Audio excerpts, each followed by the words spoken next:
livro de Jonas, capítulo 4, verso 4, ele fala assim: E o Senhor lhe disse: Fazes tu bem em te irar tanto? E saiu Jonas da cidade e acampou-se ao oriente dela, e fez ali uma cabana e se assentou debaixo dela à sombra até ver o que acontecia à cidade. E o Senhor Deus fez nascer uma alvoreira, a qual cresceu sobre Jonas, para que fizesse sombra à sua cabeça, a fim de o libertar do seu desgosto. E Jonas se alegou grandemente pela alvoreira. Mas ao vir a alvorada, no dia seguinte, Deus preparou um verme, a qual feriu a alvoreira, e esta se secou. E aconteceu que, ao sair o sol, preparou Deus um vento oriental calmoso, com calor abrasador. E o sol feriu a cabeça de Jonas, e ele desmaiou e desejou com toda a sua alma morrer, dizendo: melhor seria para mim morrer do que viver. Então disse Deus a Jonas: faze bem em tanto te irar por causa da alvoreira? E ele respondeu: faço bem em me irar a ponto de morrer. E disse o Senhor: tiveste tu compaixão da alvoreira, na qual não trabalhaste, nem tu a fizeste crescer? Que no espaço de uma noite nasceu, e no espaço de uma noite pereceu. Não terei eu compaixão de Nínive, aquela grande cidade onde há mais de 120 mil pessoas que não sabem discernir a sua mão direita, a sua mão esquerda, e ainda muitos animais? Essa foi a lição que Deus quis dar a Jonas, né? Eu creio que muitos conhecem a história do profeta Jonas. Jonas, ele foi escolhido por Deus e ele fugiu do propósito dele, né? Porque Deus queria usar a vida de Jonas para pregar a Nínive, né? Nínive era um povo muito violento, né? Vingativo, que praticava muito mal, muita iniquidade, né? Violento, homens de guerra. E Jonas achava que eles não eram merecedores da salvação. Mas Deus tinha um propósito sobre aquela cidade, é tanto que quando a cidade ouviu a palavra do Senhor, o próprio rei, ele fez um decreto para que todos viessem a jejuar e se arrepender dos seus maus caminhos. E foi grande o trabalhar do Senhor naquele lugar, né? Sabe, irmãos, quando nós valorizamos a misericórdia, é quando ela nos falta. Quando nós necessitamos da misericórdia, que nós vamos compreender o valor e tão profundo é a misericórdia sobre as nossas vidas, né? Eu queria fazer uma pergunta para você no dia de hoje. Eu creio que muitos, acredito que nunca passaram por uma situação como essa, né? Mas eu pergunto a você, você por algum momento já passou uma situação de grande perigo na sua vida, aonde o medo tomou conta do seu coração e você temeu pela sua vida neste momento, né? E os seus pés temiam tanto que você quase não se parava em pé? Você já se viu numa situação onde a sua vida está na mão de uma pessoa e mesmo sem forças de tanto tremer, você consegue buscar palavras para que você possa clamar, pedir pela sua vida e pedir a misericórdia? Você já passou por isso? Talvez se você ainda não viveu esses momentos, talvez você ainda não compreenda o poder da misericórdia. O quanto são os benefícios que a misericórdia pode trazer para uma vida. Mas a misericórdia, ela não traz benefícios somente para aquele que a pratica, mas também para aquele que a recebe, né? Ela beneficia os dois lados, porque Deus, na sua palavra, ele também nos deixa palavras e promessas para aquele que pratica a misericórdia, mas por muitas vezes nós pronunciamos estas palavras e não compreendemos e não a praticamos. Hoje, a palavra misericórdia está na boca da igreja, mas será que a igreja está praticando a misericórdia? No decorrer desse estudo, nós vamos aprender o que é misericórdia. Nós vamos aprender da onde procede a misericórdia. E vamos aprender também quais os benefícios que ela nos traz. E antes que nós venhamos a adentrar nesse estudo, nós precisamos primeiramente compreender o que é misericórdia, né? Então, nós vamos primeiramente buscar o significado literal da palavra. Se você pegar o seu dicionário no dia de hoje e você procurar o significado da palavra misericórdia, você vai encontrar algumas palavras que tentam colocar sentido nesta palavra, né? E eu encontrei os seguintes resultados: que misericórdia é um sentimento de dor e solidariedade com relação a alguém. O segundo significado sobre esta palavra é um ato concreto de manifestação desse sentimento, como perdão, um exemplo, né? Mas você também vai ver no significado da misericórdia que nos dicionários eles tentam associar a palavra misericórdia à palavra dó, né? E o significado de dó é um sentimento de pena com relação a alguém. Mas dó é só um sentimento. A misericórdia, ela vai muito mais além do que isso. Você também vai perceber que no significado literal tenta se aproximar a palavra misericórdia à palavra compaixão, né? Que quer dizer um sentimento piedoso de simpatia com uma tragédia pessoal que suscita um impulso altruísta de ternura. Eu creio que nessas junções aí, a palavra compaixão talvez seja o que esteja mais próximo da palavra misericórdia, porque a misericórdia ela não é só um sentimento. A misericórdia é um favor imerecido. A misericórdia, ela também está envolvida nas suas ações. Porque se você sente algo bom por alguém, e você tem aquele sentimento que você deve fazer algo e você não faz, você ainda não aprendeu a praticar a misericórdia. Simplesmente o sentimento que você tem é um sentimento de dó ou um sentimento de piedade. Mas os sentimentos, eles não movem o mundo se você não colocar as suas ações sobre eles, né? Nós vemos na Bíblia um exemplo maravilhoso, que Jesus, nos seus atos e nos momentos que ele realiza os milagres, ele nos ensina e nos faz compreender verdadeiramente o ato de misericórdia, né? Vamos ler, irmãos, o que está escrito no livro de Marcos, capítulo 10, 46 a 52. É uma palavra muito conhecida, mas através desta palavra nós vamos fazer uma relação com ela em relação ao livro de Jonas, capítulo 4, que foi a abertura desse estudo, para que nós venhamos analisar o que havia de errado no coração de Jonas, né? Que ele não colocava em prática esse ato tão grandioso, na qual Deus gostaria que ele compreendesse e que ele entendesse, né?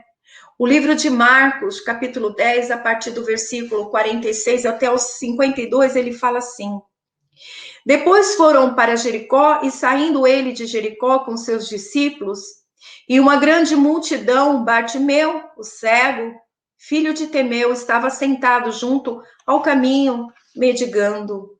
E ouvindo que era Jesus de Nazaré, começou a clamar e dizer: Jesus, filho de Davi, tem misericórdia de mim. E muitos o repreendiam, dizendo que se calasse. Mas ele clamava cada vez mais: Jesus, filho de Davi, tem misericórdia de mim. Então Jesus, parando, mandou que o chamasse. E chamaram o cego, dizendo: tem bom ânimo e levanta-te, que ele te chama. Então ele, lançando de si sua capa, levantou-se e foi ter com Jesus. E Jesus, falando, disse-lhe: que queres que eu te faça? E o cego lhe disse: mestre, que eu possa ver. E Jesus lhe disse: vai, a tua fé te salvou. E logo recuperou a visão e seguia Jesus pelo caminho, né? Até aqui você entendeu qual é o conceito literal da palavra misericórdia. Mas o exemplo que nós temos de Jesus, nós entendemos o conceito espiritual do que é misericórdia, né? Se você adentrar o livro de Jonas, no versículo 4 do capítulo 4, você vai perceber que Deus pergunta a Jonas: faz tu bem em tirar tanto? E Jonas nem responde a pergunta que o Senhor vê. Faz tu bem? O Senhor está falando de benevolência e bondade, né? A benevolência e bondade são dois dons do Espírito Santo que está descrito lá em Gálatas 5:22, né? Se você for buscar essa informação. A benevolência é uma bondade de ânimo para fazer algo para alguém. Mas ela por si só, ela não age, ela precisa da bondade, que é a ação que reflete essa qualidade. Então Deus está perguntando aqui para Jonas: você tem bom ânimo para com Nínive? E Jonas nem responde, né? Mas quando Deus, no versículo 9, pergunta: faz bem em me irar a ponto de morrer? Jonas responde a pergunta de Deus, que Deus pergunta assim: faz bem em tanto te irar por causa da boboreira? Deus está perguntando: você tem bom ânimo com a boboreira? E Jonas responde que sim, né? E quando nós vemos que a misericórdia, né, porque é a lição que Deus queria ensinar para Jonas, ela necessita de uma ação. Foi tanto que Jesus, ao ver o cego de Jericó, no versículo 52, ele disse assim, ele fala assim, no verso 51, que queres que eu te faça? Porque Jesus, ele compreendia realmente o sentido espiritual da palavra misericórdia. E ele sabia que se alguém clamava por misericórdia, essa pessoa esperava algo da parte dele. Agora imagine você, se Jesus tivesse somente um sentimento de dó. Mas a palavra de Deus falava que ele se enchia de compaixão. E nós já vimos aqui no significado da palavra que a compaixão, ela impulsiona a você fazer algo, né? E Jesus pergunta: o que queres que eu te faça? E o cego, ao clamar pela misericórdia, ele já esperava algo de Jesus. E ele falava: mestre, que eu possa ver. Então nós entendemos aí que por muitas vezes nós sentimos o sentimento de dó, mas não agimos. Mas não é isso que o Senhor espera de nós, né?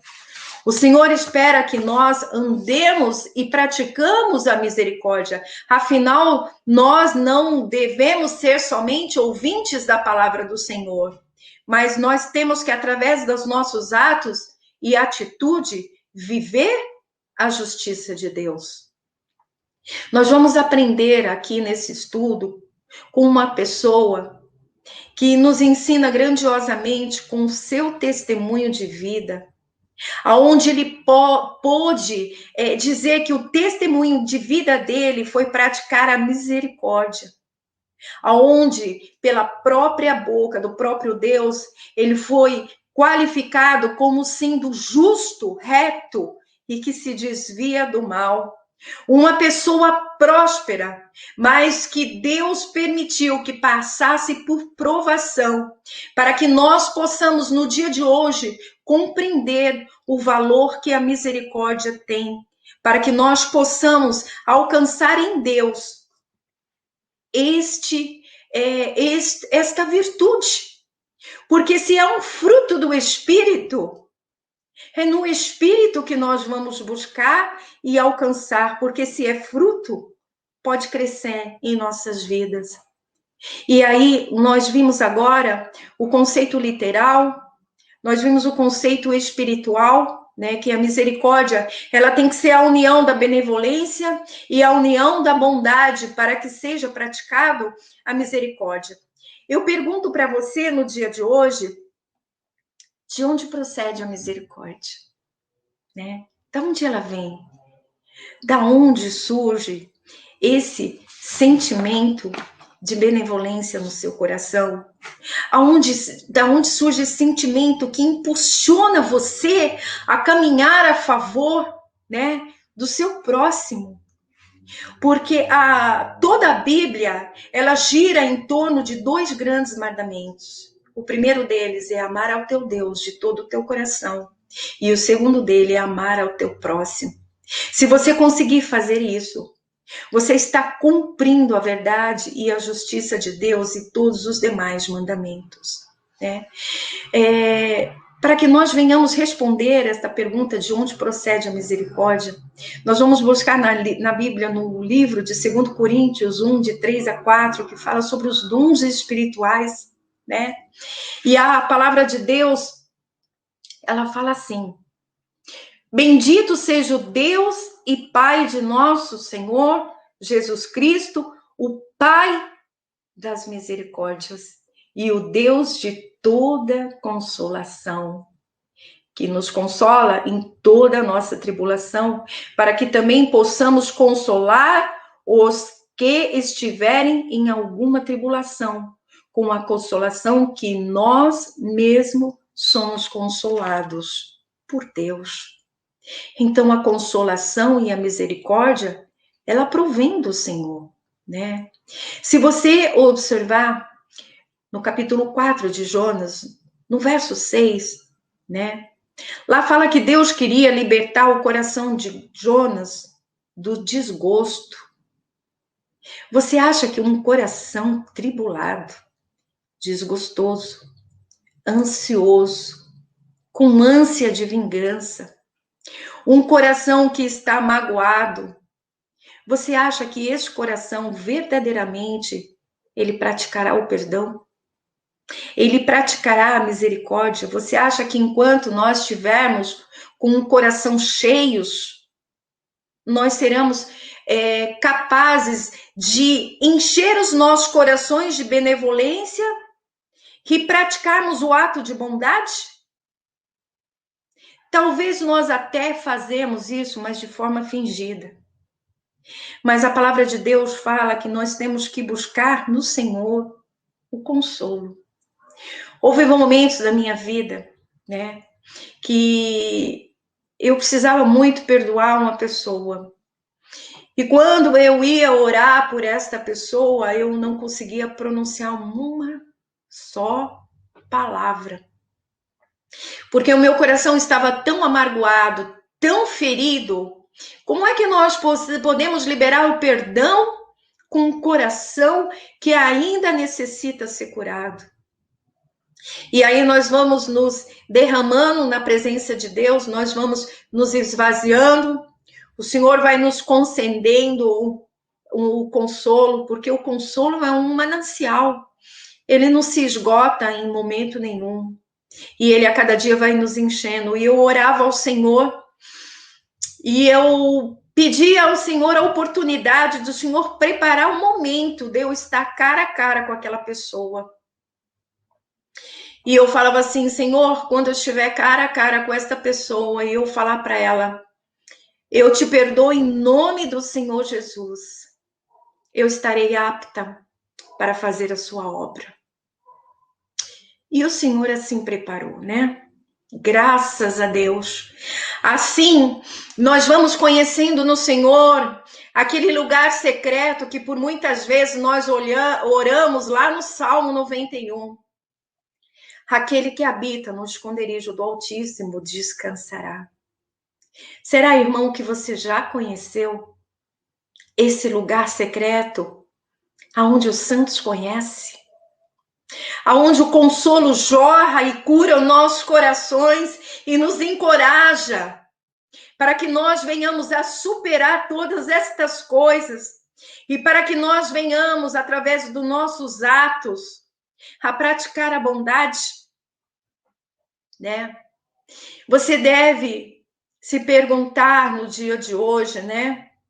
Eu já vi crente falar assim, eu sou crente, mas não sou bobo. Comigo ninguém se bica, né? E aí nós perguntamos, será que Deus cobra da sua igreja misericórdia? Será que o Senhor nos cobrará as boas obras? Nós já falamos aqui a semana passada das boas obras, né? Será que o Senhor vai nos cobrar estas coisas? E a resposta eu encontrei a respeito disso.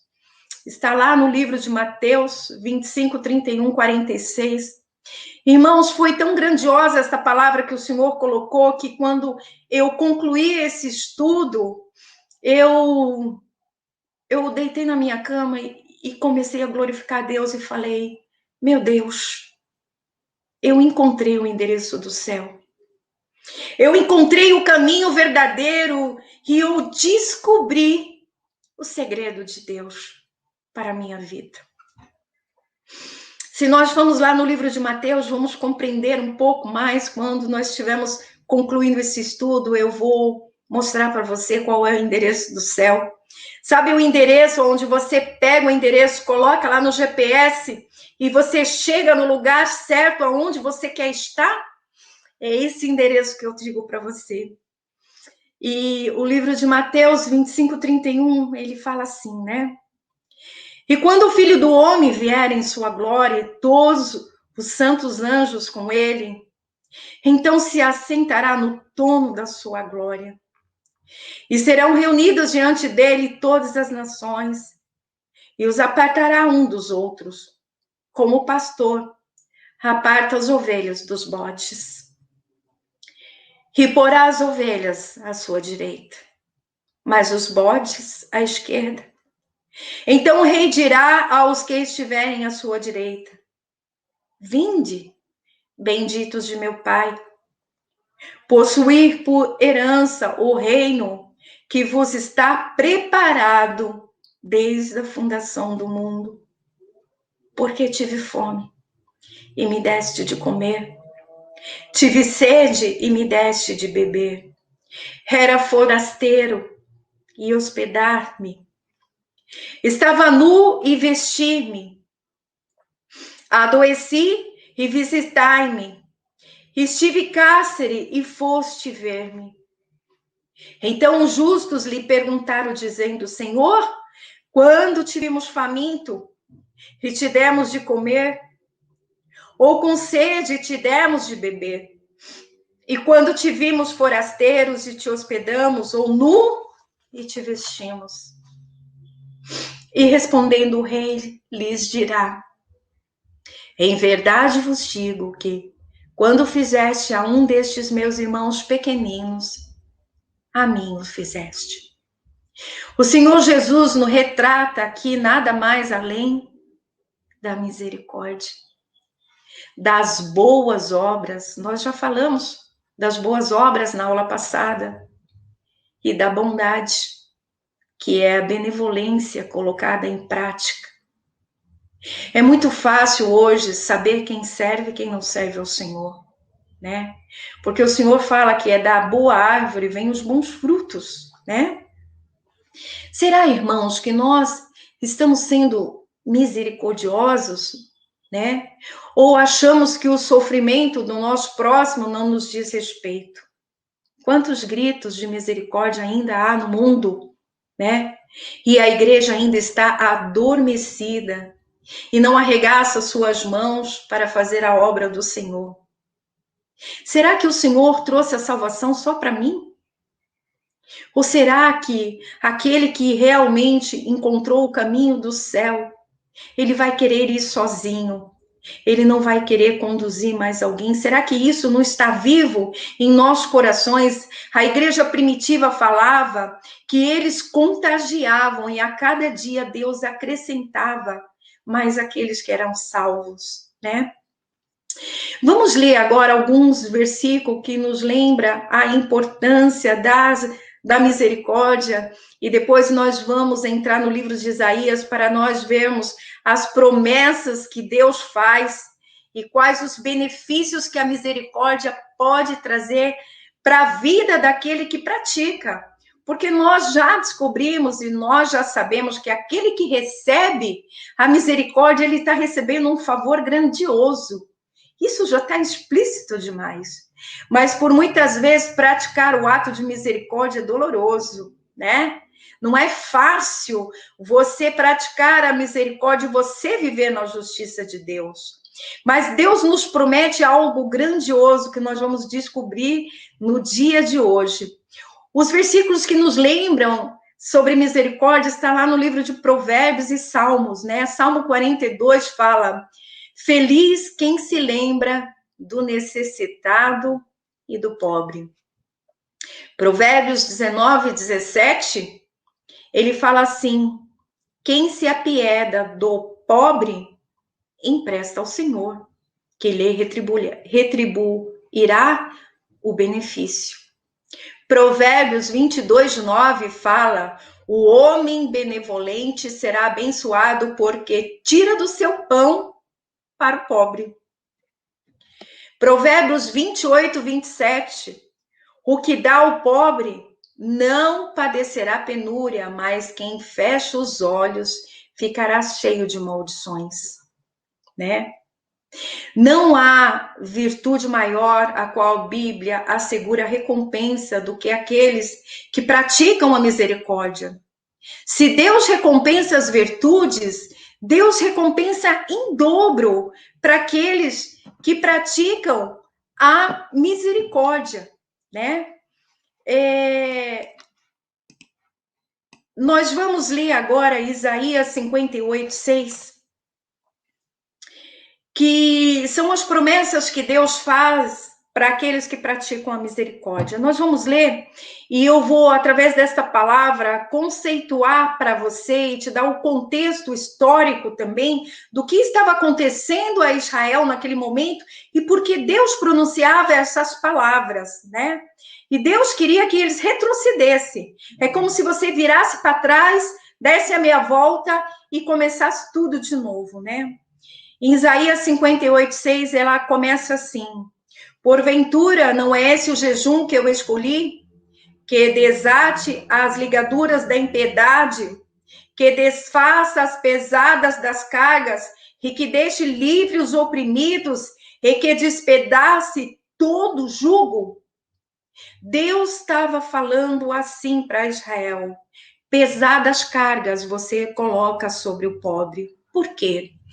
Naquele momento, eles viviam um momento de prosperidade, mas muitos, até no comércio, eles roubavam através da balança, colocando um jugo maior, né? Roubando até na quantidade que o pobre comprava nos comércios.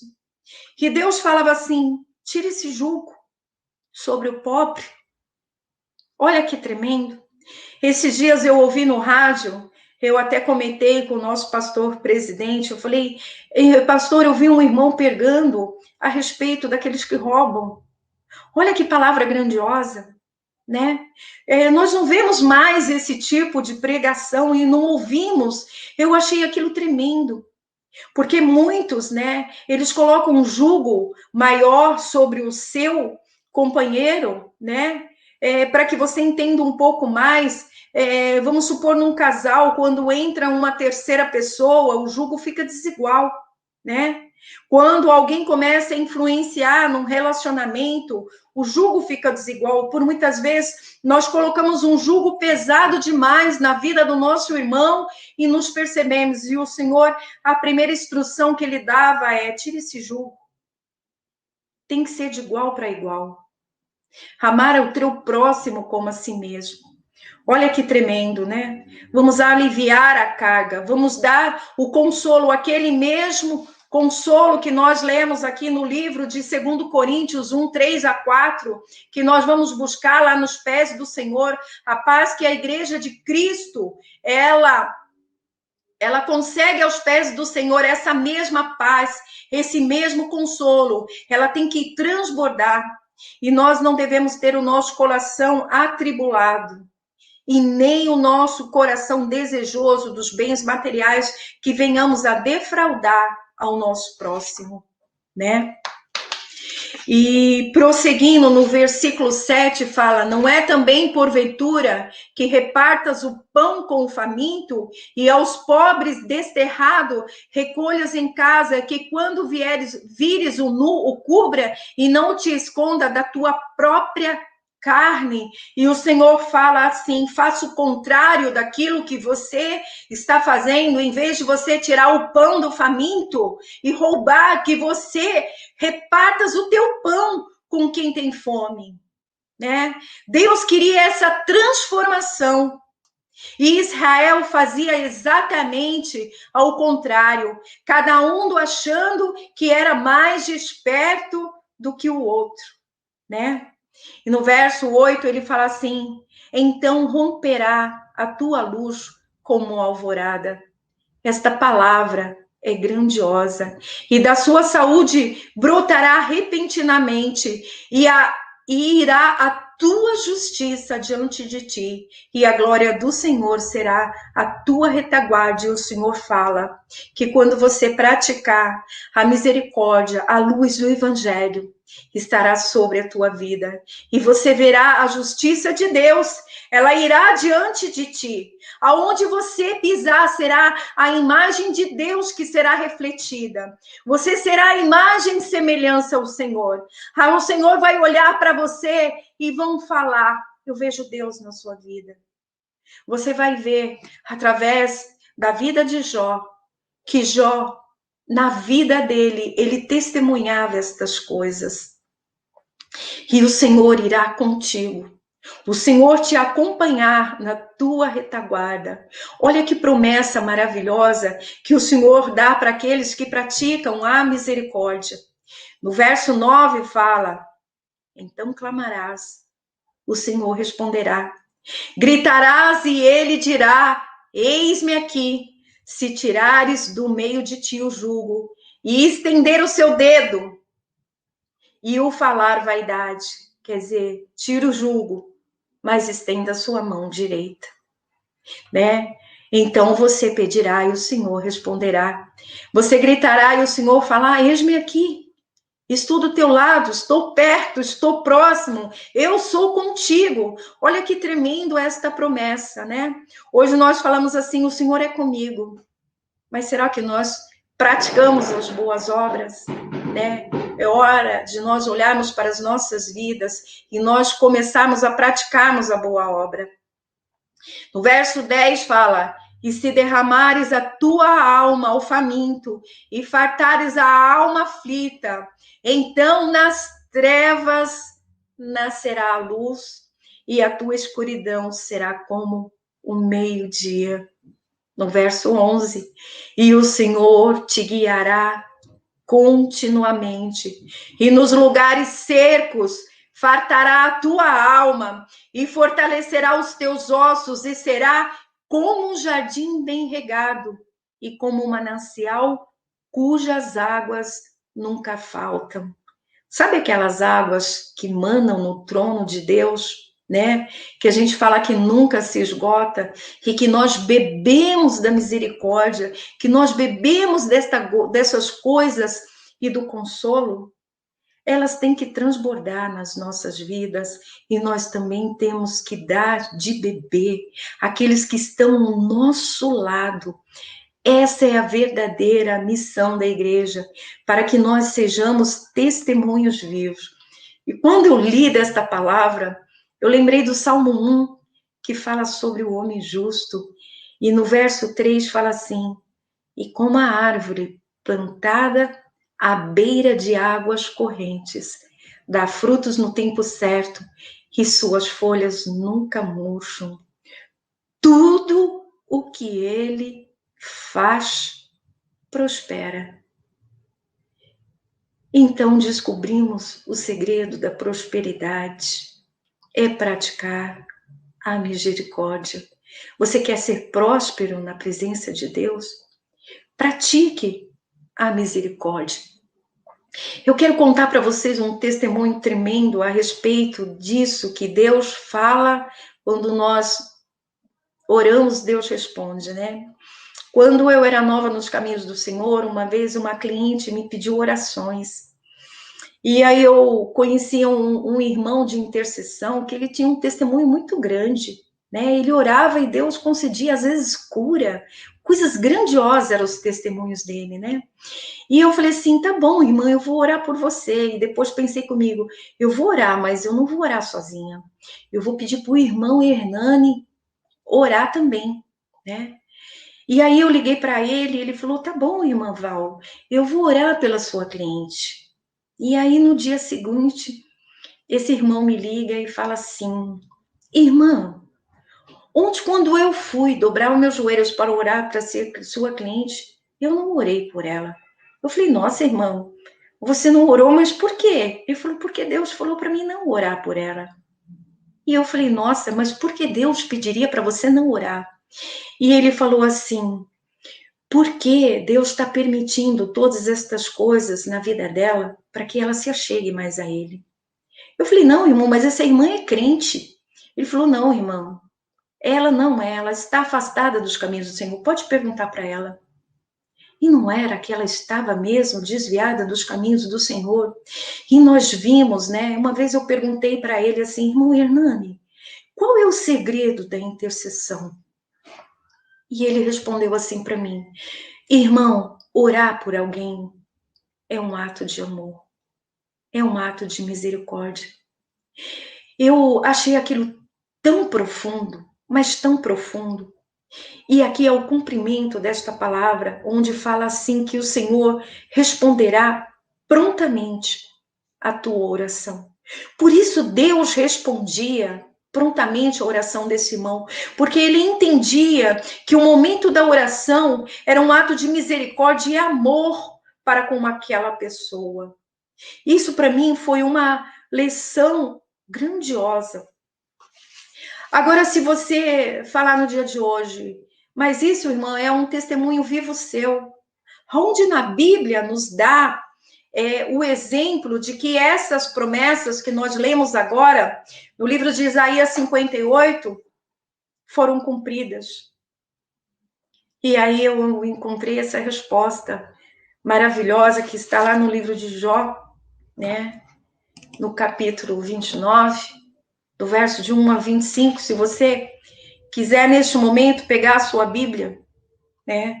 Nós vamos comparar as duas palavras para que você venha a compreender que as promessas de Deus, elas são cumpridas, né?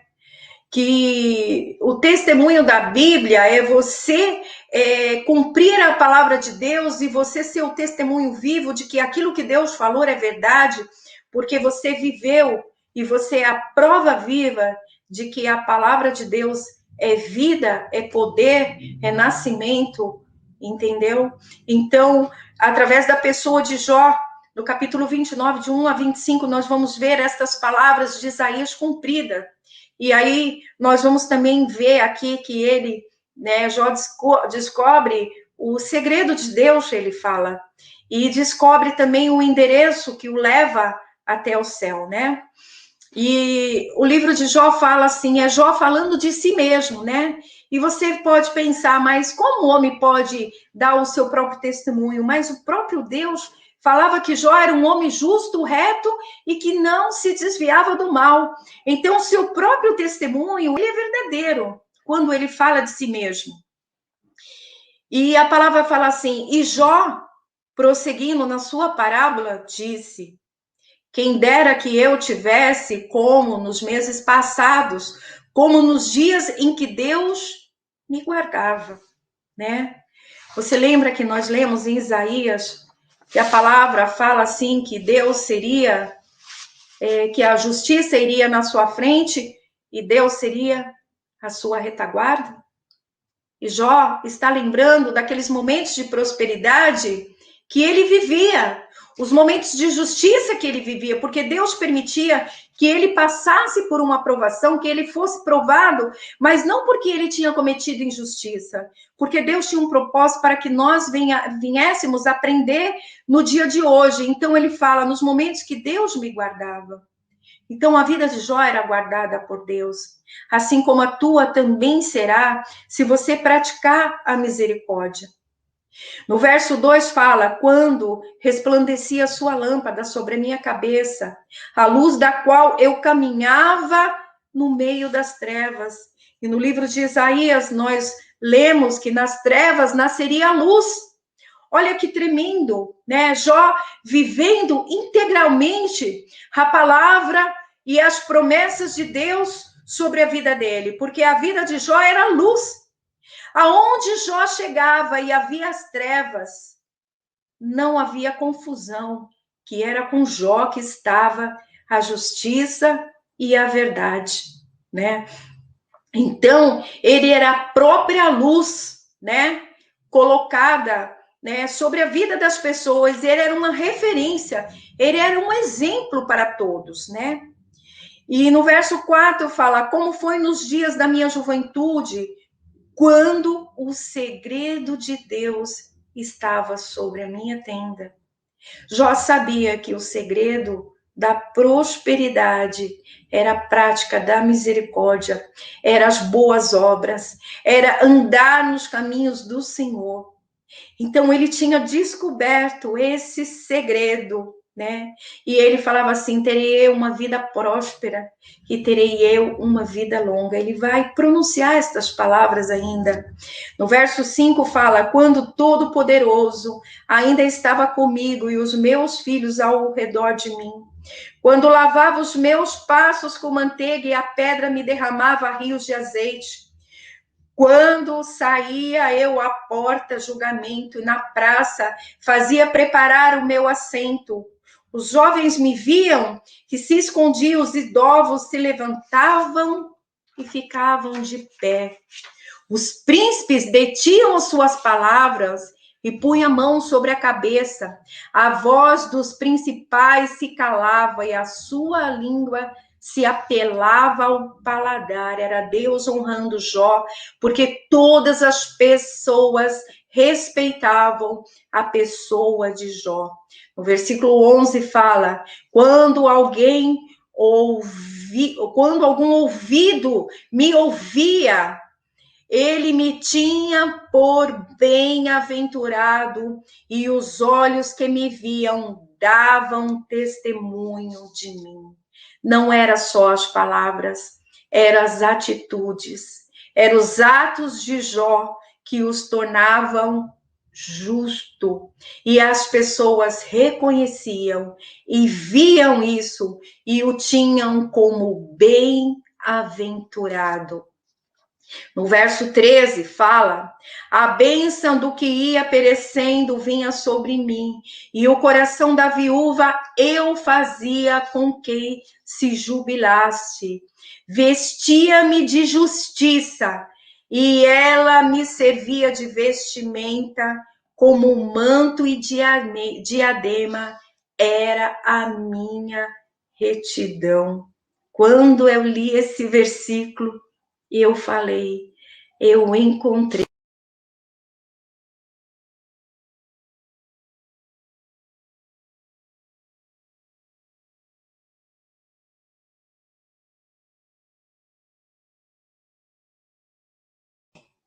Desculpe, irmãos, tivemos um problema técnico aí, mas vamos retomar a palavra. Eu vou ler novamente o versículo 14, para que nós venhamos retomar aquilo que nós começamos, né? Que eu parei na parte que Jó fala, vestia-me de justiça, e ela me servia de vestimenta, como manto e diadema era a minha retidão. E eu falei para vocês, assim, que quando eu li essa palavra, eu falei assim, eu achei o endereço do céu, eu encontrei o segredo de Deus, né?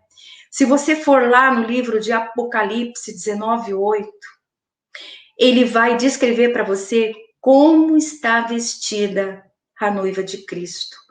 E lá fala assim: foi-lhe dado que se vestisse de linho fino, puro, resplandecente, porque o linho fino é a justiça dos santos. A justiça de Deus que nós vestimos é a misericórdia. Porque aqui Jó fala que ele vestia-se de justiça. E se você for lá no livro de Apocalipse 21, no verso 2, ele fala assim: e eu, João, vi a santa cidade, a nova Jerusalém, que descia do céu, adereçada, quer dizer, o endereço, como uma esposa embelezada para o seu marido, vestida para o seu marido. Enquanto a igreja de Cristo não se vestir da misericórdia e não praticar as boas obras, nós ainda não estamos adornados e preparados para ir para o céu, né? Essa foi a verdade que o Espírito Santo colocou no meu coração, né? E aí no verso 15, para que nós damos testemunho de Jó, ele fala assim: e eu me considerava como olho para o cego e como pés para o coxo. A prática da misericórdia estava na vida de Jó, e Jó tinha uma vida próspera, rica na presença do Senhor. Para os necessitados, eu era como pai, e das causas que eu não entendia, informava-me com diligência. E quebrava as presas do iníquo, e dos seus dentes fazia soltar a presa. Lembra que Deus falava, primeiro, que vocês quebrem o jugo. Jó fazia isso. Ele tirava aqueles que estavam, né? Ele soltava a presa, né? Do iníquo. Ele tirava aquelas pessoas de situação que estavam em situações difíceis, e ele quebrava todo aquele jugo, e ele ajudava e tomava sempre uma atitude. E eu dizia no verso 18: em meu ninho morrerei, e como a areia multiplicarei os meus dias. Né? Então Jó praticava a misericórdia, mas Jó esperava de Deus a misericórdia. Jó esperava uma vida próspera, e Jó esperava uma vida longa na presença de Deus. E Deus não abreviou os dias de Jó, né? Nós vamos ver o que Deus fez com a vida de Jó. No versículo 19 fala: a minha raiz se estendia junto às águas, e os meus ramos permaneciam no orvalho, as minhas raízes se estendiam junto às águas. Olha lá aquela árvore plantada do justo, do Salmo número 1, que fala sobre o manancial plantada à beira do rio, né? Se nós não bebermos da fonte da misericórdia, se nós não conhecermos o consolo de Deus, como é que a igreja vai praticar as boas obras? Como é que a igreja vai praticar o ato de misericórdia? Como é que nós vamos ser testemunhos do Senhor se nós não conhecermos este lugar secreto que o Senhor nos propõe conhecer no dia de hoje, que é um lugar de consolo, é um lugar onde você vai conhecer o amor, é um lugar onde você vai se aproximar a Deus. É na oração que eu vou estar próximo, que eu vou me embriagar destas coisas, para que eu possa transbordar e para que eu possa ser também de beber para as outras pessoas. No versículo 20 fala: a minha honra se renovava em mim, e o meu arco em minha mão renovava a sua força. A mim os homens escutavam e esperavam em silêncio, aguardavam o meu conselho, porque tudo aquilo que Jó fazia, tudo aquilo que Jó falava, né, as pessoas respeitavam, porque esse era o testemunho vivo de Jó, porque Jó proclamava a justiça e a verdade. Depois da minha palavra, não replicavam, e a minha razão destilavam sobre eles, e me esperavam como a chuva, e abriam a sua boca como a chuva tardia. E se eu risse para eles, não acreditavam, e não abatiam a luz do meu rosto, porque Jó conhecia a fonte, da onde ele buscaria o consolo, da onde ele buscaria a benevolência, o bom ânimo para a sua alma, para prosseguir nos caminhos da justiça. Qualificava eu o caminho deles e me assentava na cabeceira e morava como rei entre o seu exército, como aquele que consola os que choram, como diz lá em 1 Coríntios, né, que Deus é a fonte do consolo, que nos consola para que nós venhamos a consolar. Esses são os benefícios da misericórdia. Jó tinha uma vida próspera e ele sabia que se ele fosse misericordioso, a misericórdia de Deus o acompanharia, o favor de Deus o acompanharia, a presença de Deus o protegeria, o acompanharia e a justiça caminharia à frente dele. Foi tanto que Deus mudou o cativeiro de Jó. E quando foi que Deus mudou o cativeiro de Jó? Quando Jó, mais uma vez, se compadeceu e orou pelos seus amigos. E quando Jó orou pelos seus amigos, Deus mudou o seu cativeiro. Olha que palavra grandiosa, né? Acho que hoje nós conhecemos o endereço do céu. Hoje nós descobrimos que nós temos que nos vestir da justiça de Deus e que nós temos que praticar mais a misericórdia. Porque a misericórdia é um favor imerecido, nós sabemos disso. Mas nós temos uma fonte que nos faz suportar todas as coisas, que enche a nossa alma de bom ânimo para praticar as boas obras.